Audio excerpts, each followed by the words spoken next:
Empezamos. ¿Cómo están? Muy buenos días. Reciban un saludo desde la Iglesia Cristiana Puerta del Cielo en Clavería. Y pues hoy vamos a estudiar un poquito acerca de una carta, de la carta del apóstol Pablo a los colosenses. Entonces vamos a estar viendo ahí algunas cosas importantes en el capítulo 1. Entonces, bueno, pues primero vamos a ver qué es esto de Colosenses, ¿no? Pues son los naturales de una ciudad llamada Colosas. No es muy famosa, realmente yo no tengo ninguna referencia de la ciudad de Colosas, si no es en la Biblia, ni idea de que hubiera existido una ciudad que se llamaba Colosas. Pero sin embargo tuvo su momento de gloria, tuvo su momento en que fue muy conocida, muy famosa en el mundo antiguo, porque ahí se fabricaba un tinte. En aquel tiempo los tintes eran escasos, eran difíciles, eran muy caros, y en ese lugar se hacía un tinte de color rojo oscuro, que le llamaban colosinum. Entonces de ahí viene el nombre de Colosas. Entonces era tan importante el tinte que así se llamaba la ciudad. Entonces, esta era la ciudad de Colosas. ¿Dónde estaba? Bueno, la iglesia de Colosas se encontraba en lo que ahora es Turquía, más o menos a la mitad. En aquel tiempo eran otros nombres, Asia Menor, y ahí es donde estaba esta ciudad de Colosas. Y Pablo trata de afirmarlos en la fe, porque en aquel tiempo estaban pasando por un periodo en el que se estaban enseñando cosas que eran equivocadas. Casi en el momento en que nace el cristianismo, por llamarlo de una manera, también empiezan a nacer herejías, empiezan a nacer algunas doctrinas que eran contrarias a la sana enseñanza. Esto ha sido toda la vida. De la misma manera, pues el día de hoy tenemos por ahí enseñanzas que no son muy ortodoxas. Entonces, esta iglesia en Colosas, bueno, la ciudad, de hecho, estaba en una situación un poquito difícil, porque estaba rodeada por otras ciudades que eran muy prósperas. Estaba rodeada, ahí cerquita estaba Antioquía, estaba Éfeso, que eran ciudades muy ricas, muy ricas, y Colosas le tocaba un poquito de esa prosperidad, pero siempre fue la menor de ellas. Siempre estaba como que a la sombra de estas dos ciudades, y después surge otra ciudad que se llamó la Odisea, y cuando surgió la Odisea se acabó Colosas. Hasta ahí llegó, de plano, porque la opacó totalmente, estuvo demasiado cerca de Colosas. Colosas no pudo competir, y entonces desapareció esta ciudad. Pero bueno, el caso es de que Pablo les escribe a esta iglesia, da un breve saludo, y a partir de ahí el apóstol Pablo va construyendo como una escalera ascendente, sobre la cual él quiere establecer un fundamento que sea la base de la sana doctrina. Empieza con lo básico, se va yendo cada vez más arriba, y pues esto mismo que les está enseñando, que les está afirmando a los colosenses, es una enseñanza muy valiosa para nosotros el día de hoy. Porque si bien es cierto que no estamos en la misma situación como ciudad, la Ciudad de México no se va a acabar pronto, no tenemos una ciudad más grande que le haga sombra, pero sí en el plano personal pues nos podemos estar sintiendo de una manera similar, nos podemos estar sintiendo a la sombra de alguien más, y esto, bueno, pues nos hace que seamos también pues susceptibles de recibir esta carta y esta enseñanza que nos está dando Pablo a los colosenses, pero que es muy relevante para nosotros el día de hoy. Entonces, bueno, pues voy a ir leyendo pedacitos y luego vamos platicando un poco acerca de esto. Dice Colosenses 1, del 3 al 14 lo vamos a leer, pero ahorita nada más del 3 al 5. Dice: siempre orando por ustedes, damos gracias a Dios, Padre de nuestro Señor Jesucristo, habiendo oído de su fe en Cristo Jesús y del amor que tienen a todos los santos, a causa de la esperanza que les está guardada en los cielos, de la cual ya han oído por la palabra verdadera del Evangelio. Entonces aquí vemos cosas que son importantes. Pablo había escuchado acerca de la fe de esta iglesia. Veía que no era una iglesia muy grande, no era una iglesia muy próspera, pero tenía algo muy importante, y era que tenía fe en nuestro Señor Jesucristo. Y si tienes fe en nuestro Señor Jesucristo, todo lo demás es lo de menos, porque lo más importante ya lo tienes.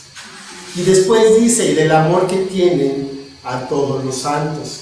Pues otro punto importante, porque además de que tenía esta fe en nuestro Señor Jesucristo, tenían y mostraban un amor a todos los santos, no solamente a los que se encontraban ahí, sino a todos los de alrededor. ¿Y esto por qué? ¿Por qué tenían esta fe y por qué tenían este amor? Dice: a causa de la esperanza que les está guardada en los cielos, de los cuales ya han oído. Quiere decir que esta iglesia en Colosas, y nosotros también, hemos escuchado acerca de la palabra del Evangelio. Hemos escuchado acerca de la esperanza que tenemos en los cielos, no lo que tenemos en este momento, sino lo que vamos a tener después. Y por esta esperanza, teniendo la mirada fija en esto que está por venir, es que esta iglesia tenía esta fe tan grande en nuestro Señor Jesucristo. Y también por esta misma esperanza tenían amor los unos por los otros. Y esto, bueno, pues nosotros sabemos que es importante, muy importante cada uno de estos tres. Cuando estábamos en la católica, nos decían que había tres virtudes, ¿no? Las tres virtudes teologales: la fe, esperanza y la caridad. Fe, esperanza y amor. Y sí, son realmente virtudes muy importantes. Si tenemos fe, si tenemos esperanza y tenemos amor, pues estamos hechos, porque de ahí surge todo lo demás. Sabemos que sin fe es imposible agradar a Dios. Y sabemos que por la fe nosotros recibimos absolutamente todo del reino de los cielos. Una persona que no tiene fe, pues no tiene nada, porque no puede recibir, no puede simplemente recibir absolutamente nada. El amor, bueno, pues el amor es el camino más excelente, del cual también nos habla Pablo. Y el que espera, el que tiene esta esperanza, no va a ser jamás avergonzado. Entonces, si tenemos estas tres características, tenemos estos tres elementos en nuestra vida, pues estamos más que avanzados. Y esto es lo que tenía la iglesia en Colosas. Nosotros tenemos esta misma esperanza, por lo tanto debiéramos tener también una fe poderosa y debiéramos también tener un amor hacia todos. Sigue en el versículo 6, 7 y 8, dice Pablo: quien ha llegado hasta ustedes, así como a todo el mundo, y lleva fruto, y crece también en ustedes, desde el día que oyeron y conocieron la gracia de Dios, en verdad, como lo han aprendido de Epafras, nuestro consiervo amado, que es un fiel ministro de Cristo para ustedes, quien también nos ha declarado su amor en el Espíritu. Y bueno, vemos aquí que ¿qué es lo que sigue después de esto? Bueno, pues sigue dar un fruto, porque si no tenemos este fruto, pues entonces, pues casi que nos regresamos al principio.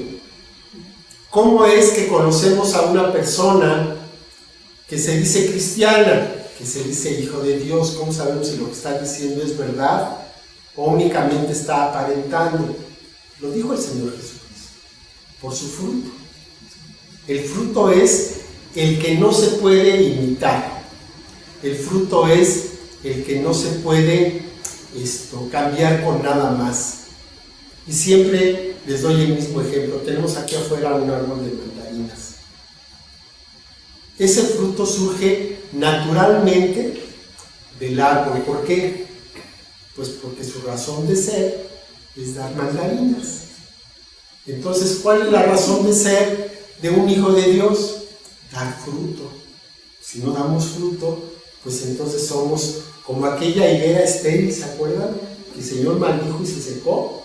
Pues así estaríamos en esa terrible situación.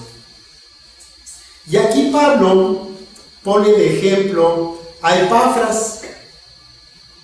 ¿Quién ha oído hablar de Epafras? Nadie. Era, sin embargo, un consiervo amado, fiel ministro de Cristo para ustedes, para los colosenses.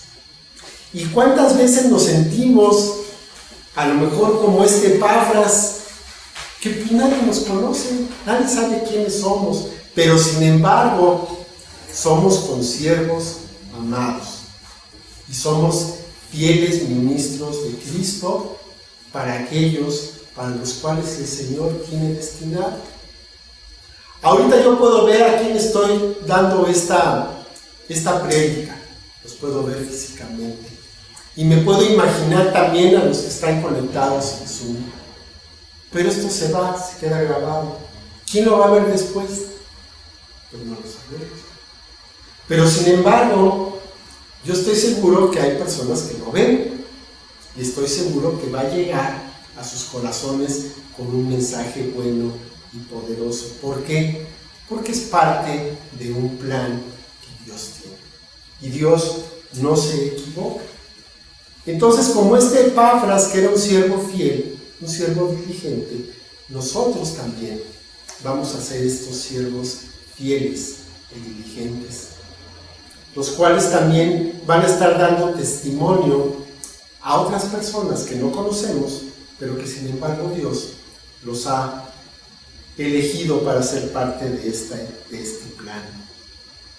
El amor de Dios que está en nosotros es el que nos va a llevar a dar testimonio de las buenas cosas que hemos visto en otras personas, en nuestros hermanos. Que cuando estemos platicando, que yo estoy seguro que así es, cuando platicamos y surge el nombre de algún hermanito, pues que tengamos cosas buenas que decir de esa persona.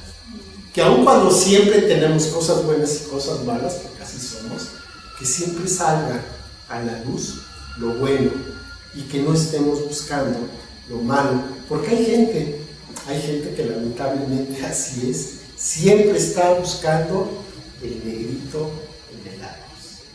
Todo está blanquito, ay, pero aquí tiene un puntito negro, ¿no? Estamos muy contentos, ay, sí, pero yo ahorita tengo un dolor aquí en mi espalda que me está molestando. Nunca están contentos. En cambio, aquí vemos que siempre se estaba buscando lo bueno en cada uno de los hermanos. Y continúa el verso 9, por lo cual también nosotros, desde el día que lo oímos, no cesamos de orar por ustedes y de pedir que sean llenos del conocimiento de su voluntad en toda sabiduría e inteligencia espiritual. Y aquí es donde ya las cosas se empiezan a poner buenas. Porque ¿qué es lo que está pidiendo Pablo? Que sean llenos del conocimiento de su voluntad en toda sabiduría e inteligencia espiritual.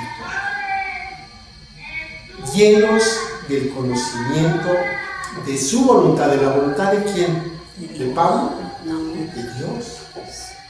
Entonces, Pablo está pidiendo, y también nosotros, que seamos llenos del conocimiento de la voluntad de Dios y que lo comprendamos totalmente en toda sabiduría e inteligencia.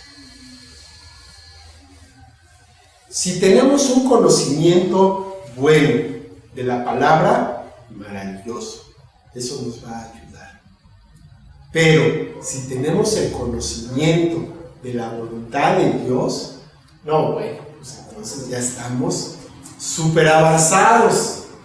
Porque si sabemos qué es lo que Dios quiere, pues entonces es más difícil que nos extraviemos. Es más difícil que nos vayamos por otro camino, porque sabemos cuál es la voluntad de Dios.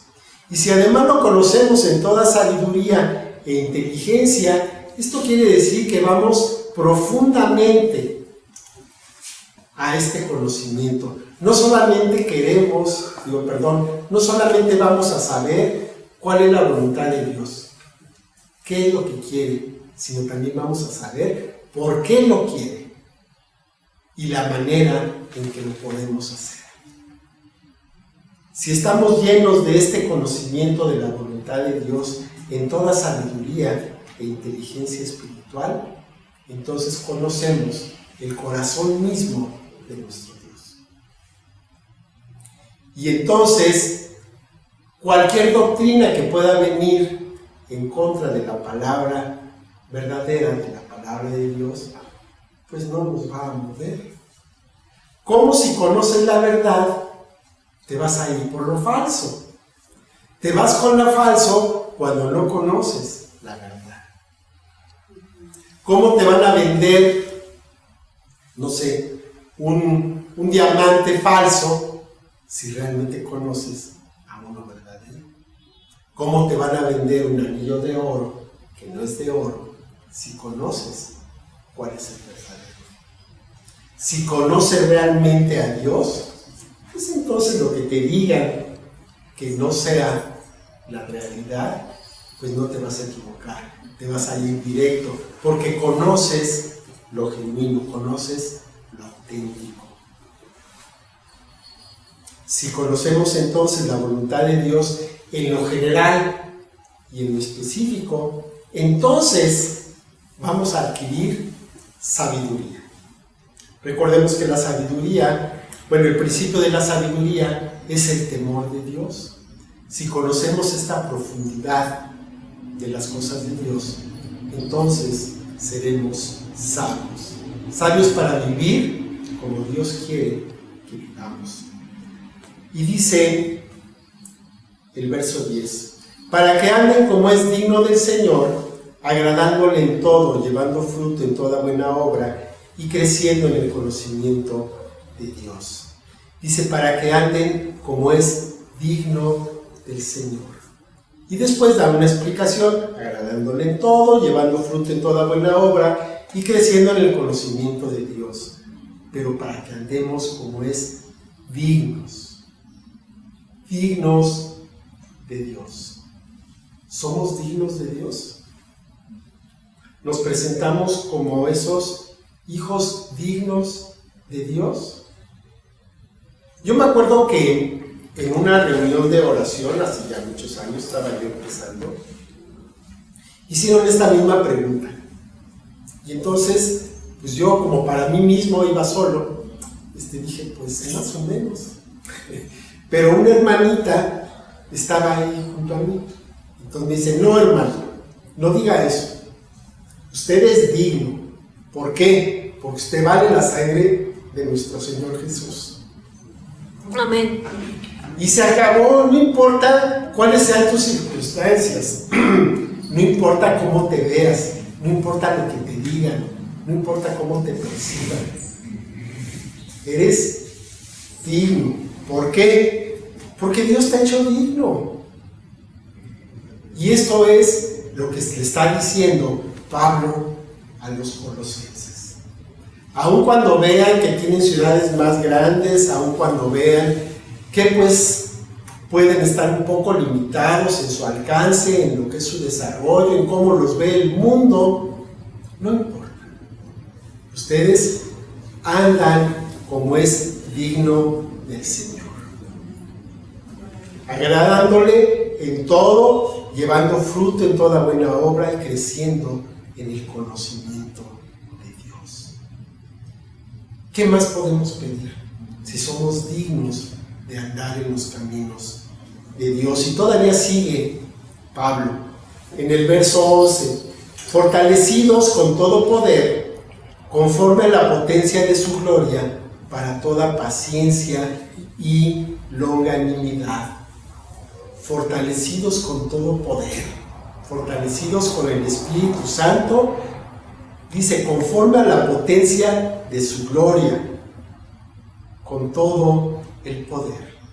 ¿Para qué? Para poder tener esa paciencia, para poder tener esa longanimidad. ¿Y qué quiere decir longanimidad? Lo busqué en el diccionario, pero no me lo sabía. Es generosidad y amplitud de ideas y de conducta. Entonces nosotros somos fortalecidos. ¿Para qué? Para que entonces con esa fortaleza podamos ser pacientes, podamos tener longanimidad, podamos ser generosos, podamos ser amplios en ideas y en conducta. Y como que ¿qué tiene que ver? Pero si la pensamos, para que seas paciente necesitas ser fuerte. No es fácil. No es fácil ser paciente. Es más fácil enojarse, es más fácil responder, es más fácil golpear que aguantar, que tener la paciencia, que tener esta longanimidad, esta generosidad en todo lo que hagas. Para eso necesitas ser fuerte, necesitas tener abundancia para poder dar. El verso 12, con gozo dando gracias al Padre que nos hizo aptos para participar de la herencia con los santos en luz. Con gozos, porque somos aptos para participar en la herencia. Somos aptos para participar en la herencia. ¿Quién quiere tener un tío rico y que nos herede? Bueno, pues tenemos a un padre rico, muchísimo más rico que cualquier tía que nos podamos imaginar. Y ya nos heredó en vida. No nos está heredando dinero, pero nos está heredando algo más valioso. Porque a donde vamos, el dinero no sirve para nada. A donde vamos, de poco te sirve tener un billete en la bolsa. Bueno, mi bolsa vamos a tener. Entonces, esto obviamente nos tiene que producir gozo, esa alegría, ese buen estado en el que nos encontramos a pesar de las circunstancias. No sé si alguna vez les ha ocurrido que están así en medio de una situación difícil y tú, tranquilo, en paz, sin problema. A lo mejor se está sonriendo y alguien te puede ver y dice, ¿qué le pasa? Está loco, ¿no? No se da cuenta de lo que está pasando. No, sí te das cuenta. Ahora en días pasados en que estuvimos encerrados, pues la gente, ¿no? Veías que tiene miedo, compartían todos en sus redes sociales, compartían el miedo, el temor y que nos vamos a morir todos. No, nosotros estábamos felices, la esposa y yo, en paz, tranquilitos, nos llenamos muchísimo de la palabra. Todo lo que había de oración, todo lo que había de reunión, todo lo que había de todo, nos metíamos y ahí teníamos, porque lo que nos sobraba era tiempo. Entonces, este gozo, siendo aptos para participar en la herencia. Y el 13, bueno, todavía falta otro, dice el 13, el cual nos ha librado de la potestad de las tinieblas y trasladado al reino de su amado Hijo. Entonces estábamos bajo el poder del maligno, estábamos sumergidos en unas tinieblas densas, dice la palabra, ¿no? Cuando la plaga de las tinieblas en Egipto, dice unas tinieblas, una oscuridad tan densa que se podía palpar. Imaginen eso, ¿no? Bueno, pues ahí estábamos. Y en medio de esa oscuridad amanece, surge la luz. Y entonces somos librados de ese poder, de esa potestad, y somos trasladados al reino del amado Hijo, somos libres del pecado, somos libres de la muerte, somos libres del temor, somos libres de la enfermedad, somos libres de todo lo malo que se te pueda ocurrir, de todo lo que sale en los periódicos, de todo eso somos libres. ¿Para qué? Para hacer lo bueno, para tener una vida buena, para tener una vida correspondiente a un hijo de Dios. Para eso hemos sido librados. Y por último el 14 dice, en quien tenemos redención por su sangre, el perdón de los pecados. Pues ya, la cereza del pastel. Tenemos redención de todo lo malo, hemos sido redimidos. La paga de ese pecado, que es la muerte, ya ha sido pagada. No es que ya no se realice, la paga del pecado siempre es muerte. La única diferencia es de que esa muerte no fue la nuestra. Ya fue pagado. Ese rescate se pagó completito. No faltó un centavo. No hay nadie que pueda decir que todavía no hemos sido redimidos del pecado, que no hemos sido redimidos de la muerte, porque el pago se realizó completo, totalmente. No se quedó a deber nada, absolutamente nada. Y esto, pues, es la mayor muestra de amor que podemos tener. Dice la palabra, ¿no?, que difícilmente alguien osaría dar la vida por uno bueno. Pues cuánto menos para uno malo. Cuánto menos para uno que andaba en las tinieblas. Cuánto menos para uno que andaba en los caminos en que andábamos nosotros. Pero sin embargo, el Señor Jesucristo nos consideró dignos. Yo no sé por qué, pero Él así lo consideró y Él nos dio el regalo de la vida, el regalo de la redención, el regalo de su gracia, de la salvación. Y ahora podemos en nuestra condición en que estábamos, ahora podemos estar delante de nuestro Dios a plena luz y llamarlo Padre. ¡Qué carta tan más maravillosa!